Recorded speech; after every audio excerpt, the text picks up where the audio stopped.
Transitions can be particularly tough for neurodivergent kids and for their parents.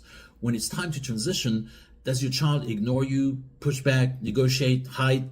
You repeat yourself, you raise your voice, it's exhausting. So I'm going to share 2 of my favorite tips to make transitions easier. Transitions are not as simple as they seem. They require our brains to shift gears, and neurodivergence can often make this process more challenging. So let's say your 8-year-old is playing and you want them to transition to reading with you. Tip number 1, give them a heads up or several heads up if needed. You might tell them something like, let's play for 1 more minute and then we'll start our reading. Tip number 2, right after tip number 1, give them choices. Usually no more than 2 because too many options can be overwhelming and distracting. And make sure that both options are good options. For example, you might say, when we start our reading, do you want to read this book or that one? Or do you want to sit on the floor or on the sofa?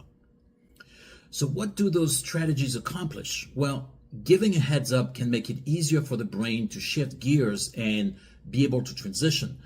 Giving your child some options gives them control. It makes them feel part of the process. It helps them shift from, I have to do this, to, I want to do this. It also helps them focus on something very concrete, which can make it easier to move forward as opposed to resisting. So by the time your child is deciding where to sit and what to read, they're no longer thinking about what they were doing, but they're actually thinking about reading with you and in a more positive way. So I hope this helps. Please tell me what helps your neurodivergent child to transition.